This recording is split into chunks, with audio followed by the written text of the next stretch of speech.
Hello students, आज हम लोग क्लास 12th में chapter number 9 D block elements इसको पढ़ने जा रहे हैं। तो जो ब्लॉक एलिमेंट्स है इसके बारे में इस चैप्टर में पूरा स्टडी करना है। डी ब्लॉक एलिमेंट्स और एफ ब्लॉक एलिमेंट्स। सबसे पहले बात करते हैं डी ब्लॉक एलिमेंट्स की। डी ब्लॉक एलिमेंट्स होते क्या है? सबसे पहले इनकी जनरल इलेक्ट्रॉनिक कन्फिग्रेशन अगर आप देखें तो क्या होती है, n-1 D1 to 10 NS1 to 2। तो ये होती है हमारी आउटर शेल और ये होती है स्टूडेंट्स हमारी इनर शेल।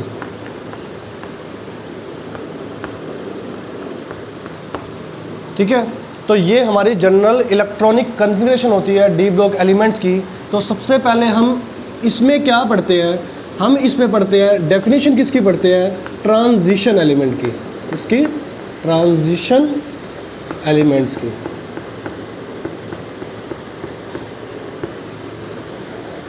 अब स्टूडेंट्स ये ट्रांजिशन एलिमेंट किन्हें बोलते हैं?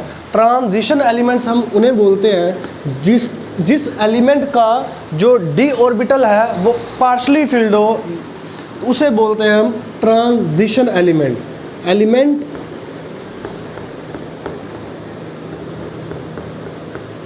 Having partially filled d orbital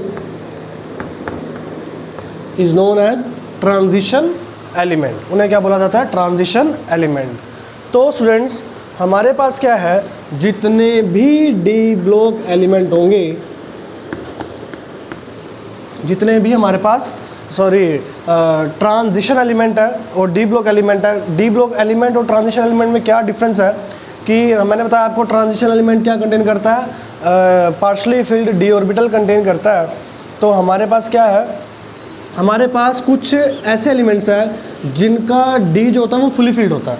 तो इसका मतलब वो ट्रांजिशन एलिमेंट तो होगा ही नहीं, ट्रांजिशन एलिमेंट नहीं होगा, लेकिन वो कौन सा एलिमेंट होगा? D block element. इसका मतलब जितने भी ट्रांजिशन एलिमेंट है वो सारे के सारे डी ब्लॉक एलिमेंट है, लेकिन डी ब्लॉक एलिमेंट सारे के सारे ट्रांजिशन एलिमेंट नहीं है। अब ये क्या बात हुई, अभी आपको बता दिया, अभी आपको समझाते हैं। तो हमारे पास क्या होता है, हमारे पास पार्शली फिल्ड डी ऑर्बिटल का मतलब क्या है? डी के अंदर हमारे पास 1 से लेके 9 तक इलेक्ट्रॉन्स अगर प्रेजेंट हो तो उसे बोलते हैं पार्शली फिल्ड डी ऑर्बिटल। ठीक है, तो हमारे पास क्या है, ग्रुप है, 3D सीरीज है। ठीक है, एक तो 3D सीरीज है, एक 4D सीरीज है, एक 5D सीरीज है और एक क्या है, 6D सीरीज। अब 3D सीरीज कहाँ से स्टार्ट होती है? 21 से स्टार्ट होती है और 21 का नाम क्या है? स्कैंडियम। ठीक है, स्कैंडियम से स्टार्ट होती है, 21 से स्टार्ट होती है, 30 पे ख़त्म होती है। Scandium, titanium, vanadium, chromium, manganese, iron, cobalt, निकल, कॉपर, जिंक। ठीक है, इसी तरह 4D सीरीज यूट्रियम से स्टार्ट होती है, यूट्रियम, जिरकोनियम, नायोबियम। ठीक है, यूट्रियम 39। तो ये बात याद रखना स्टूडेंट, ये 21 से स्टार्ट होती है और ख़त्म कहाँ पर होती है? 30 पर। कहाँ पे ख़त्म होती है? 30 पर। और ये सीरीज़ 39 से स्टार्ट होती है और इसका एंड कहाँ होता है? कैडमियम पर। और कैडमियम का एटॉमिक नंबर क्या है? 48। ठीक है, यहाँ पर 48, 46, 47 वाला याद रख ले। Platinum 46, silver 47। तो ये इनके एटॉमिक नंबर होते हैं, जो इम्पोर्टेंट है वही आपको लिखवाया जा रहा है।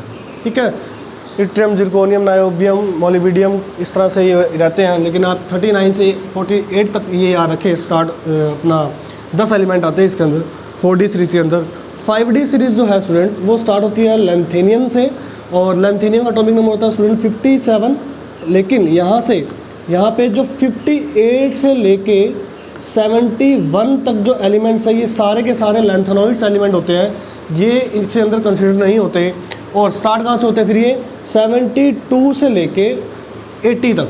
80 पे कौन आता है? मर्क्यूरी। मर्क्यूरी का एटॉमिक नंबर क्या है?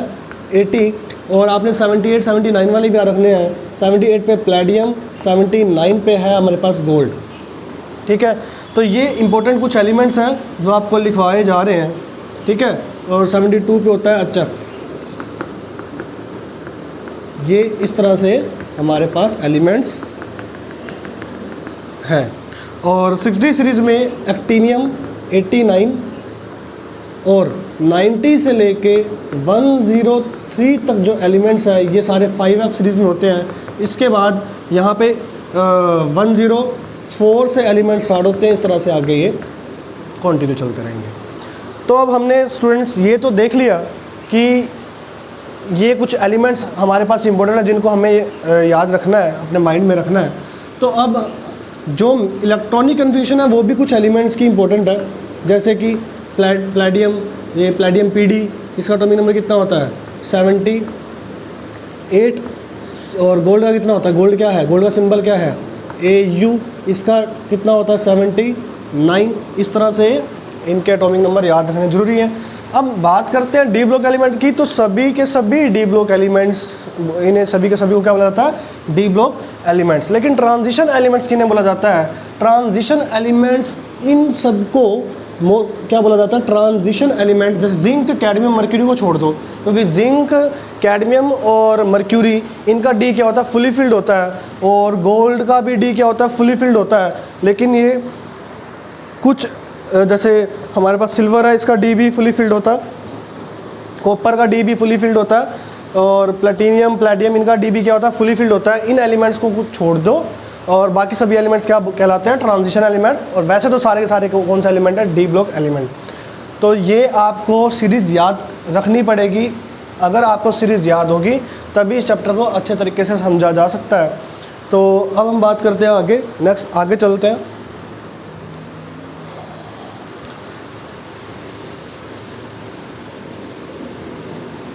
स्टूडेंट कुछ एक्सेप्शनल केस रहते हैं हमारे पास, जैसे कि 3D सीरीज़ में 2 एक्सेप्शनल केस है।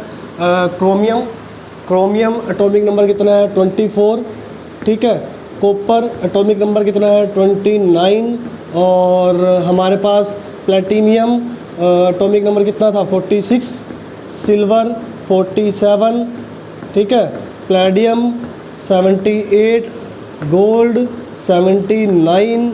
तो इनका आपको, ये थोड़े से एक्सेप्शनल केस है, 1-2 और भी हैं, इनका आपको इलेक्ट्रॉनिक कन्फिग्रेशन जो थियोटिकल है वो अलग मिलती है, लेकिन एक्सपेरिमेंटल जो हमें इनकी इलेक्ट्रॉनिक कन्फिग्रेशन पता चली वो कुछ अलग है। तो इनको आप एक बार नोट कर लीजिएगा, ठीक है। हम अब आगे चलते हैं। तो स्टूडेंट्स हम सबसे पहले बात करते हैं, इस चैप्टर को समझने के लिए हमने सबसे पहले पीरियोडिक प्रॉपर्टी पढ़नी है, और जिसका नाम क्या है एटॉमिक साइज़। और एटॉमिक साइज़ को पढ़ने से पहले हम आपको क्या पढ़ाएंगे, शिल्डिंग इफेक्ट। क्या पढ़ाएंगे, शिल्डिंग इफेक्ट, शिल्डिंग इफेक्ट या स्क्रीनिंग इफेक्ट, ठीक है। अब ये शिल्डिंग इफेक्ट होता क्या है ये देखिए। अब ये शिल्डिंग इफेक्ट क्या है, शिल्डिंग इफेक्ट किसे बोलते हैं, शिल्डिंग इफेक्ट होता है रिपल्शन बिटवीन इनर इलेक्ट्रॉन्स। क्या बोलते हैं, repulsion between inner electrons. For example अगर मैं कहूँ ये मेरे पास एक न्यूक्लियाई है, ये एक शेल है, ये आउटर शेल है, इस आउटर शेल को क्या बोलेंगे एन शेल, और इस इनर शेल को क्या बोलेंगे n-1th शेल। तो अगर देखा जाए, अगर मैं क्रोमियम की कॉन्फ़िगरेशन करूँ, कैसे करूँगा, आर्गन 18 4s2 3d4, ये तो थियोटिकल है, लेकिन जब एक्सपेरिमेंट किया गया तो इसकी कन्फिग्रेशन क्या पाई गई 4s1 और 3d5। क्या पाई गई 4s1 3d5। ये 4th शेल है, nth शेल है, और ये क्या है n-1, ये n-1 शेल है, और ये कौन शेल है nth शेल बाहर है, मतलब ये 4s बाहर है और अंदर क्या है 3d, ठीक है। तो अब देखा जाए तो होगा क्या, इस केस में हमारे पास 3D के अंदर 5 इलेक्ट्रॉन है, मतलब इनर शेल में 5 इलेक्ट्रॉन है। लेकिन अगर मैं बात करूँ कॉपर की, एटॉमिक नंबर होता है 29, आर्गन 18 4s2 3d9 होगा, लेकिन एक्सपेरिमेंटल पाया गया 4s1 3d10। अब डी में कितने हैं 10। तो यहाँ पर ये देखा गया जब डी में इलेक्ट्रॉन जो है, डी ब्लॉक एलिमेंट क्या होता है, जब इलेक्ट्रॉन कौन से सब शेल में एंटर करे, कौन से ऑर्बिटल में एंटर करे, डी ऑर्बिटल में, उन्हें डी ब्लॉक एलिमेंट बोला जाता है। तो 4s में तो 2 है ही हैं, जितने भी इलेक्ट्रॉन ऐड हो रहे हैं किस में ऐड हो रहे हैं, n-1 शेल में। अगर n-1 शेल में इलेक्ट्रॉन ऐड किए जा रहे हैं, तो डी में 5, फिर 6, फिर 7, फिर 8, फिर कितने कर दिए, 10 कर दिए। तो जब डी में 9 से 10 इलेक्ट्रॉन हो गए तो रिपल्शन जो है इस इनर की आउटर के साथ ज़्यादा हो जाएगी। ठीक है, इलेक्ट्रॉन में नेगेटिव चार्ज होता है। अगर मैं कहूँ यहाँ पर ये एक इलेक्ट्रॉन है, ये एक इलेक्ट्रॉन है, इन न्यूक्लियस इस इलेक्ट्रॉन को क्या कर रहा है, अट्रैक्ट, लेकिन इनके बीच में क्या है, रिपल्शन। अगर ये इनर शेल के अंदर इलेक्ट्रॉन्स ज़्यादा हो गए तो इसकी शील्डिंग इफेक्टिव हो जाएगी, ये शील्ड कर सकता है, मतलब बाहर वाले को धकेल सकता है, जिसकी वजह से जो न्यूक्लियस का चार्ज है आउटर शेल के इलेक्ट्रॉन पे वो कम हो जाएगा और साइज़ बड़ा हो जाएगा। तो ये बात रहती है। तो हम अगर एटॉमिक साइज़ की बात कर रहे हैं, हमने अभी 3D सीरीज़ पढ़ी थी, और 3D सीरीज़ में हमें पता है लेफ़्ट टू राइट जो है, क्या left to right size decrease करता है। लेफ़्ट टू राइट जो है एटॉमिक साइज़ जो है, लेफ़्ट टू राइट जो साइज़ है, एटॉमिक साइज़ है, वो क्या करता है, डिक्रीज़ करता है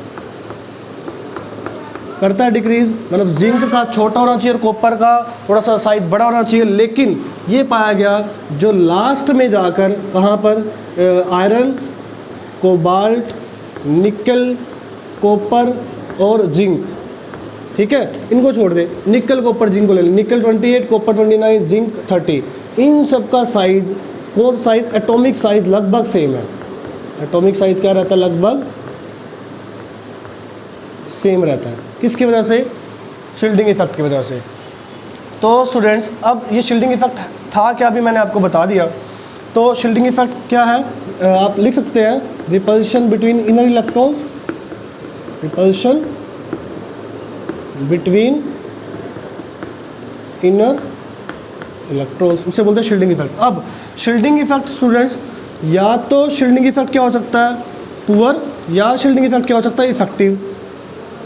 या तो शील्डिंग कैसे हो सकती है, पुअर शील्डिंग, या शील्डिंग कैसे हो सकती है, इफेक्टिव। इफेक्टिव का मतलब, इफेक्टिव शील्डिंग का मतलब क्या स्टूडेंट्स, यहाँ पर जिस तरह से मैंने बताया कि इनर डी ऑर्बिटल के अंदर जब 9 से 10 इलेक्ट्रॉन आ गए तो रिपल्शन ज़्यादा हो जाएगी, जिसकी वजह से साइज़ तो छोटा होना था लेकिन साइज़ क्या हो गया, बड़ा।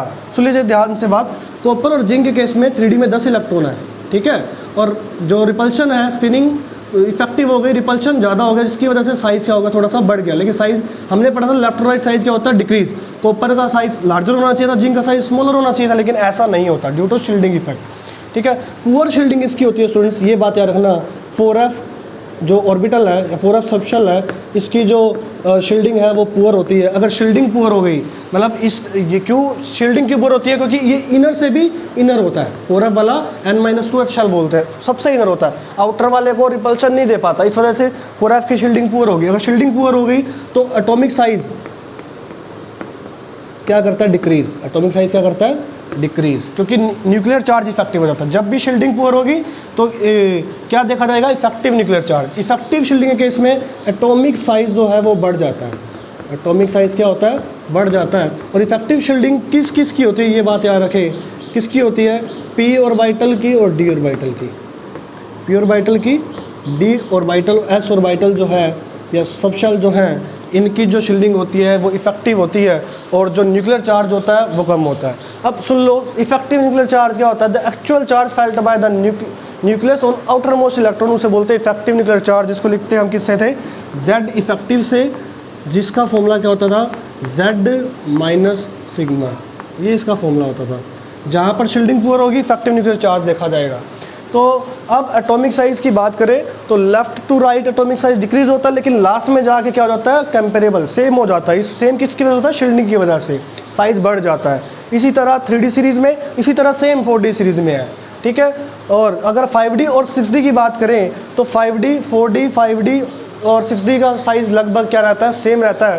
तो आज के लिए हम इतना ही पढ़ते हैं, और इसको हम आगे और एक्सपेंड करके अच्छे तरीके से पढ़ेंगे। अब आज के लिए इतना ही।